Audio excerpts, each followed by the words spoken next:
Good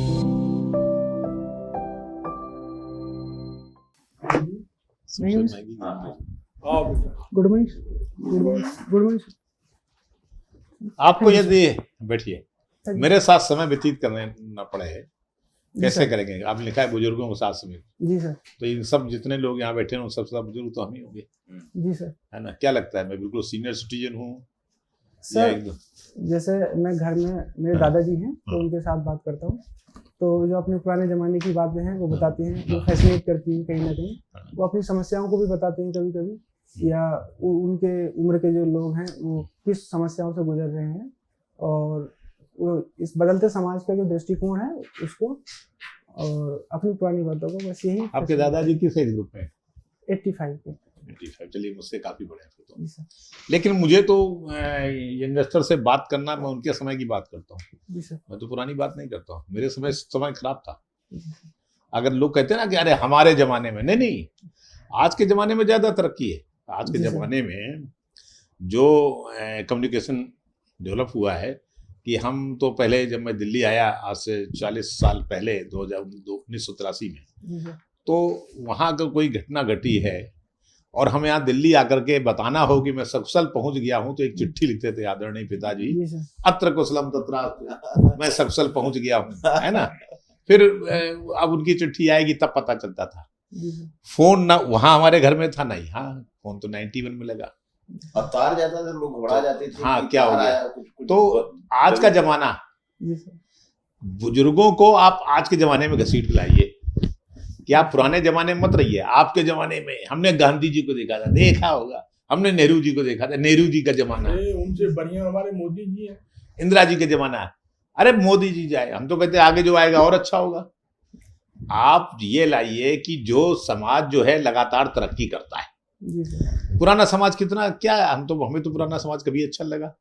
Ramayan Mahabharat कालीन बात करें, उसमें क्या था भाई? रामायण महाभारत में एक धोबी नहीं, रामायण महाभारत में बहुत कुछ। एक धोबी के कहने पर अपनी पत्नी को छोड़ देना, मैं तो उसे गलत बात नहीं, ये कहीं लिखा नहीं। अच्छा लिखा, खैर ये आप इस पर कोई टिप्पणी न करिएगा। सॉरी, अगर आप लोग भावनाएं हर्ट हो तो मैं माफी मांगता हूँ। लेकिन मुझे आज का जमाना अच्छा लगता है। मैं तो बुजुर्गों को, अगर मैं भी चाहूंगा कि बुजुर्ग हमारे साथ रहें, लेकिन मैं बुजुर्गों को प्रेरित करूंगा कि आप आज के जमाने से रेस करिए, आप पढ़िए, किताबों को पढ़िए, आप टीवी में निरंतर होने वाली प्रगति को देखिए। आज की जो फिल्में हैं वो पहले की फिल्म, मैं कोई पुरानी फिल्म नहीं देखता, नई फिल्मों को देखिए। जैसे डोंकी अभी फिल्म आई, बड़ी शानदार फिल्म थी। कैसे लोग यहाँ से, भारत से भाग कर गए, वाया मेक्सिको चले आते हैं, अमेरिका चोरी छुपे घुस जाते हैं। तो फिर उस पर रिसर्च करिए कैसे घुस जाते हैं। उसकी वजह है कि अमेरिका को भी हमारी जरूरत है, वो चाहते हैं चोरी छुपे आए, आने दो, क्योंकि वर्क फोर्स सस्ता मिल जाएगा। भारत की खूबी जो है वो है कि हमारे पास वर्क फोर्स सस्ता है। अब मैं आता हूँ आपके विषयों पे, मतलब आपकी पदों के अनुरूप विषयों पे। जब आप डिप्टी कलेक्टर बनेंगे, मैं उम्मीद करता हूँ कि आप डिप्टी कलेक्टर ही बनेंगे, क्योंकि मुझे आपके चेहरे से जो सौम्यता है, उस तरह का भाव सिविल सर्विसेज वाली दिखाई पड़ रही है कि आप डिप्टी कलेक्टर बनेंगे। तो ऐसे व्यक्ति को अपने लोगों से जब आप रूबरू हों तो कोशिश करें कि कैसे लोग रुके, भारत पर बने रहें, कैसे उस फर्जी वाले से बच जाएं जो लोगों को गलत सलत ट्रेनिंग दे करके विदेश भेजने को नंबर 2 वाले तरीके से प्रेरित करते हैं, उससे बचाएं। जैसे आप वेस्टर्न यूपी में बहुत सारे इलाकों में आजकल IELTS चल रहा है कि अंग्रेजी सिखाओ, इनको भगाओ बाहर, उससे बचाने की कोशिश। ये मैं आ रहा हूँ उस पर, आपके सब्जेक्ट पे जो आपके पद के अनुरूप चीजें होंगी। और आपने किस में ग्रेजुएशन किया हुआ है? फिजिक्स में। तो फिजिक्स का आप क्या इस्तेमाल कर सकते हैं अपने, जब आप अधिकारी बनेंगे, मतलब आपको सोचना चाहिए ना कि फिजिक्स का क्या इस्तेमाल है। जैसे आप डिप्टी कलेक्टर बने तो फिजिक्स को कैसे इस्तेमाल करेंगे प्रशासन में? सर हाँ, प्रशासन में सर पहला तो यही कि फिजिक्स में बहुत से, जैसे हम प्रॉब्लम सॉल्व करते हैं तो कई बार हमें रिजल्ट नहीं मिलता है, लेकिन फिर भी हम लगातार कोशिश करते हैं। दूसरा कि हमारा टेम्परामेंट जो होता है वो साइंटिफिक होता है, किसी भी चीज़ के हम लॉजिकली सोचते हैं, और प्रशासन में भी इसकी जरूरत है। जैसे कि दूसरा है कि एक शिक्षा ये देती है कि जैसे न्यूटन का 3rd लॉ है क्रिया प्रतिक्रिया का नियम, कि क्रिया के बराबर ही उतनी ही फोर्स से एक प्रतिक्रिया होती है। हम समाज में जो भी काम करेंगे एज एडमिनिस्ट्रेशन, तो उसका प्रतिफल जो मिलेगा हमें, वो कहीं ना कहीं अच्छा करेंगे तो अच्छा मिलेगा, बुरा मिलेगा करेंगे तो कुछ ना कुछ गलत हो सकता है। तो वो कहीं ना कहीं हमें दिखाता है। बहुत अच्छा। भगवत गीता, जी सर। एथिक्स तो आप पढ़े होंगे ना, एथिक्स, जी, इंटीग्रिटी एंड जी सर। भगवत गीता हमें क्या संदेश देती है? सर कई प्रकार के संदेश देती है, जैसे कि एक निष्काम कर्म योग है, भगवत गीता का एक महत्वपूर्ण संदेश है। उसमें ये कहा है कि आप जो कर्म कीजिए वो बिना प्रतिफल की इच्छा को रखते हुए कीजिए। इससे क्या आपको मानसिक अवसाद की स्थिति नहीं होगी। प्रशासन में बहुत सारे जटिल प्रशासनिक कार्य होते हैं और हमें कई बार अनुरूप परिणाम नहीं मिल पाते हैं, तो ऐसी स्थिति में हमें भगवत गीता में एक अवस्था स्थित प्रज्ञ की मानी गई है। स्थित प्रज्ञ क्या है? जैसे एक श्लोक है ना, सुखे दुखे समय कृत्वा लाभा लाभो जया जयो, वही तो स्थित प्रज्ञ है कि सुख दुख में जिसके अंदर समान भाव, वहां भी तो एडमिनिस्ट्रेशन के लिए मिल रहा है। अच्छा, इस विचारधारा से जो निष्काम की बात किया आपने, बड़ा अच्छा बताया, कर्मण्येवाधिकार से, इस विचारधारा को वेस्टर्न फिलॉसफी से अगर कंपेयर करना हो तो कौन सा थिंकर इसके नजदीक आता है? Sir can't. कांट क्या कहते हैं? सर कांट भी यही कहते हैं कि हमें अपना जो कर्म करना चाहिए केवल कर्म को ही साध्य मानना चाहिए, ना कि उसके फल को। सिद्धांत है ड्यूटी फॉर ड्यूटी। हाँ, कर्तव्य के लिए कर्तव्य। निरपेक्ष आदेश की बात करता है। जी सर। वो निरपेक्ष आदेश क्या है? जिसमें हम सकाम कर्म न करके निष्काम। अच्छा जी, देखिए इमोशनल इंटेलिजेंसी से आप क्या समझते हैं? सर जो हमारा, सर एक मिनट गेस कर सकते हैं सर, उसको खोल नहीं पा रहा।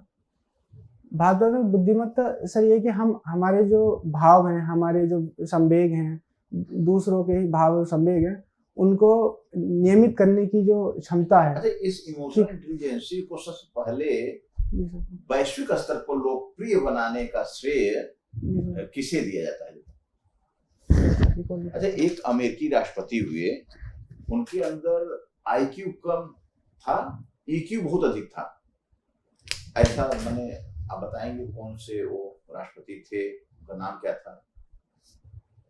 क्योंकि देखिए एकेडमी में सफल होने के लिए, आईक्यू के जीवन में सफल होने के लिए इमोशनल इंटेलिजेंसी, इमोशनल क्वोशेंट, वो तो इमोशनल इंटेलिजेंसी का मेजरमेंट कैसे करते हैं? किससे करते हैं बोलिए? सर उनके व्यवहार से, डिसीजन मेकिंग। ईआई को किससे मापते हैं? ईक्यू से। ईक्यू क्या है? क्वोशेंट। क्वोशेंट क्या होता है? इमोशनल क्वोशेंट जो हम सब, जैसे कि लब्धि कि क्या माने योग्यता है उनके अंतर्गत इस एरिया में। तो अगर जैसे कि उसी में एक है इंट्रोवर्ट, एक है एक्सट्रोवर्ट, मतलब ये विचारधाराएं हैं, तो आप किसे ज्यादा अच्छा मानेंगे कि दोनों चीजें होनी चाहिए, इंट्रोवर्ट भी हो एक्सट्रोवर्ट भी हो, दोनों हो? सर बैलेंस होना चाहिए। जहाँ कई बार होता है हमारे व्यक्तिगत मामला होता है तो हम अंतर्मुखी रहना ठीक है, लेकिन अगर कहीं समाज को या हमारे किसी बात से समाज को फर्क पड़ता है या उसको संदेश अच्छा जा सकता है, लाभ हो सकता है, तो आर्टिफिशियल इंटेलिजेंसी। जी सर। आर्टिफिशियल इंटेलिजेंसी में क्या हम ईआई को डाल सकते हैं, इमोशनल इंटेलिजेंस को डाल सकते हैं? सर इस पर अभी काम चल रहा है। अभी तो जैसे कि अभी आर्टिफिशियल इंटेलिजेंस में कविता लिखी गई है, तो आर्टिफिशियल इंटेलिजेंस तो ये माना जा रहा है कि भावनात्मक भी। ठीक है, आपका ग्रेजुएशन फिजिक्स से है? जी सर। जी सर। कार्य की परिभाषा बोलो। जी सर। कार्य। हाँ, वर्क किसको कहते हैं? सर किसी समय दर में बड़ी इक्वल टू कार्य का फॉर्मूला क्या है? कार्य F into D है, फोर्स इनटू डिस्प्लेसमेंट, बल गुना विस्थापन। जी सर। जी सर। ठीक। भगवान बुद्ध का प्रत्यक्ष समुत्पाद क्या है? पढ़े सभी को नहीं पढ़ा। प्रशासन में कार्य का और प्रत्यक्ष समुत्पाद का क्या उपयोग? प्रत्यक्ष समुत्पाद कारण और कार्य। जी सर। कारण है तो कार्य मध्य मार्ग। जी सर। यहाँ भी वही है, बल गुना विस्थापन। जी सर। तो प्रशासन में इसका उपयोग कैसे करें? बिना कारण का कार्य कैसे करोगे? अभी आप मुझे जो जवाब दे रहे थे तो आप यही बात बता रहे थे, क्यों फंस गए? अभी आपने कहा ना न्यूटन के सिद्धांत को लेकर के आपने उसी पे आ जाइए, घूम फिर गए। सर वही कोई कारण होगा तो कार्य जरूर होगा। मान लो कुछ कार्य है कि कोई समस्या है तो हम वहाँ कहीं वही ना अपनी मान लो आप डिप्टी एसपी हो, जी सर, कहीं राइट हो गया तो कारण हुआ तो अब जी सर। आपको गोली भी चलाना हाँ। पड़ सकता है, बल का भी प्रयोग करना पड़ता है। आप बल जो का प्रयोग करोगे तो मौत जो- में विस्थापन होगा, जी सर, मौत ये- में विस्थापन यहाँ- होगा यहाँ- तो लॉ एंड ऑर्डर मेंटेन हो जी जाएगा। सर, यहाँ व्यवहार भी आना चाहिए, क्योंकि आप ऐसे ही नहीं कर सकते हैं, है जी ना। सर, तो बहुत सारी बातों का आप, जैसे आपने EQ या EQI की बात करें तो यही आज लागू हो जाती है EQ। जी सर, ये सिर्फ IQ से काम नहीं चलेगा, EQ भी होना चाहिए, जी सर। है ना। चलिए ठीक है, ठीक आप है। बताते हैं, बढ़िया है आपका। ठीक। Thanks. धन्यवाद।